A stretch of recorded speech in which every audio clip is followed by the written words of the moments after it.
Assalamualaikum warahmatullahi wabarakatuh. Selamat malam ya, bertemu lagi dengan saya Khairul Takwim. Pada malam hari ini kita akan membahas tentang desa melawan barat. Judul ini terasa unik ya kalau kita buat tema di malam hari ini ya.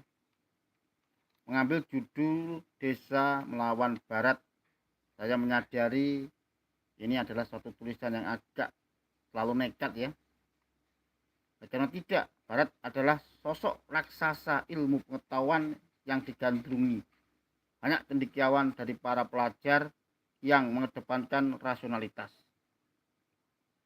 Tapi saat ini ternyata mau dilawan masyarakat dari desa dengan hanya membawa analisa yang sangat sederhana. Yaitu ya, bagaimana pemahaman tentang desa lawan barat, pola pikir barat.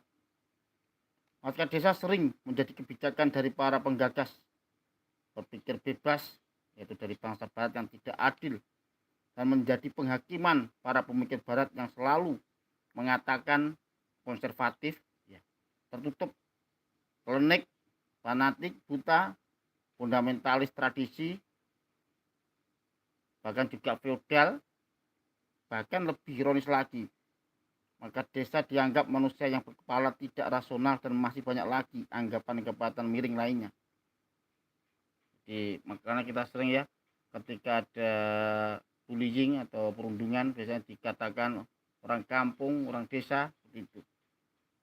Jadi mereka menganggap dirinya adalah superior, sedangkan masyarakat desa adalah inferior. Maka perlu ada pelurusan pemikiran tentang desa melawan barat ya. Berdasarkan dari beberapa anggapan tadi, maka saya harus berani membantah ya, bahwa itu tidak benar kalau kita mau memahami kehidupan secara universal dan juga memahami ilmu secara menyeluruh, tidak hanya secara sepotong-sepotong dalam nafsi tentang kehidupan. Jadi perlu pemahaman yang lebih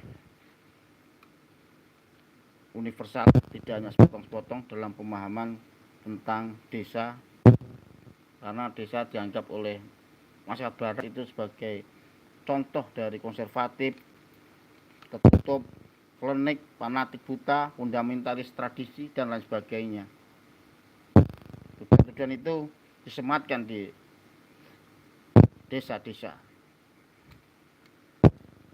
Barat sungguh menghebohkan dengan gagasan rasional yang diagungkan sebagai kebenaran absolut dalam menyikapi keberagaman permasalahan sosial, budaya, bahkan agama tak luput dari serangan para pemikir barat agar disesuaikan dengan gagasan mereka yang dianggap lebih tepat dibanding kehidupan masyarakat desa yang jauh dari kehidupan rasional liberal. Kebebasan berpikir.